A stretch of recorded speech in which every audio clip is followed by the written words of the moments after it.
کچھ لوگوں کی عادت ہوتی ہے کہ وہ بہت زیادہ چیخ چیخ کے بولتے ہیں اور بلند آوازی سے گفتگو کرتے ہیں.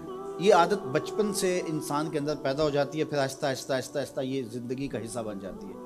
پھر وہ اپنے آپ کو روکنا بھی چاہے تو روک نہیں سکتے. اس لیے بچوں کو اس سے منع کر دینا چاہیے کہ وہ چیخ کر نہ بولیں، چلا کر نہ بولیں، درمیانی آواز سے گفتگو کریں. تو کہا اپنی آواز کو پست رکھو.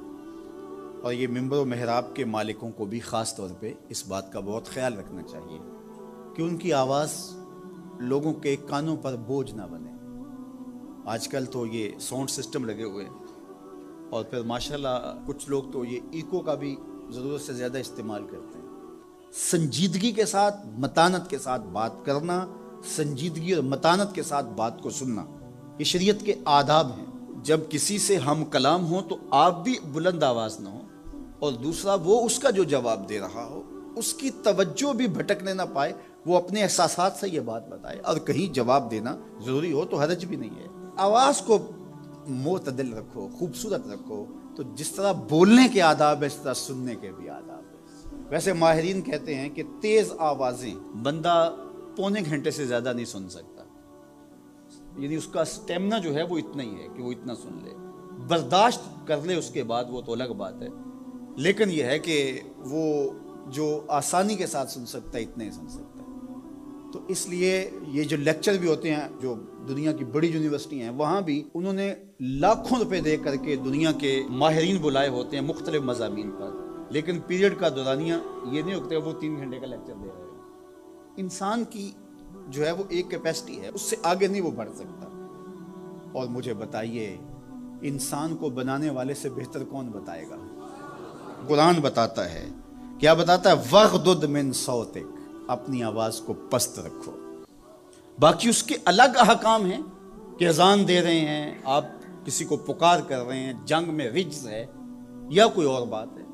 ابھی لائٹ چلی جاتی ہے اور دور تک لوگ بیٹھے ہیں تو مجھے لامحالہ طور پہ اونچا بولنا پڑے گا. میری آواز اونچی ہے تو میں کوشش کروں گا آخری شخص تک آواز پہنچے، وہ ایک الگ بات ہے. لیکن اب یہ آواز ایسے ہی سب تک پہنچ رہی ہے. تو ان آداب کو جب ہم سمجھتے نہیں ہیں تو اپنی بات کو اچھی، کچھ لوگ سمجھتے ہیں کہ زور سے بولیں گے تو لوگوں کے اندر بات اترے گی. ایسا نہیں ہے. بات زور سے بولنے سے نہیں اترتی، بات دلیل سے اترتی.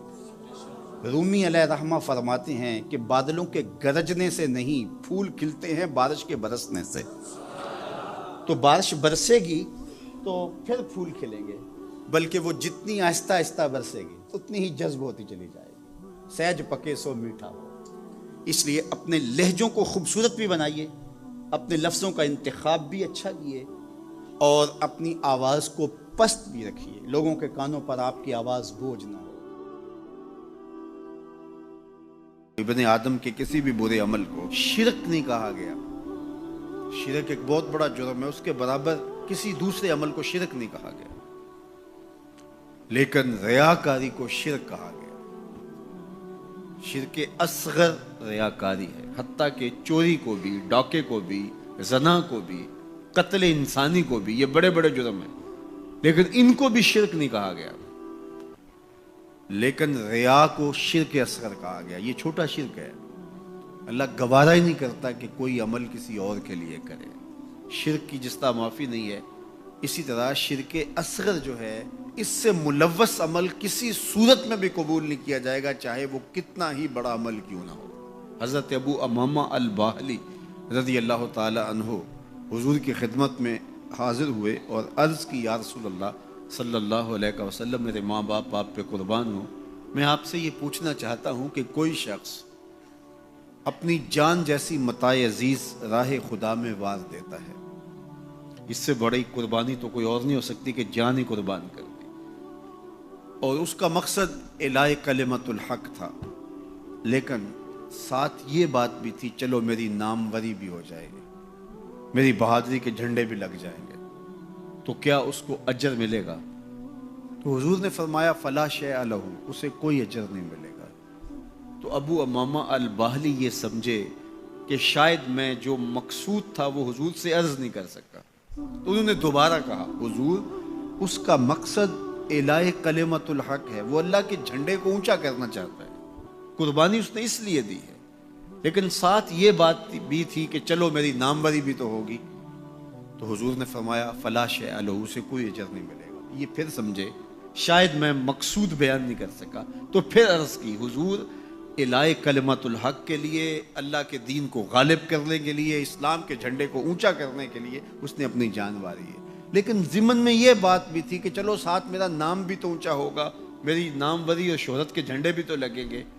تیسری مرتبہ جب دہرا کے پوچھا تو حضور نے پھر فرمایا فلا شیء لہ، ابو امامہ اسے کوئی اجر نہیں ملے گا، اور فرمایا اللہ صرف اسی عمل کو قبول کرتا ہے جو صرف اسی کے لیے کیا جائے، صرف اسی عمل کو قبول کرتا ہے۔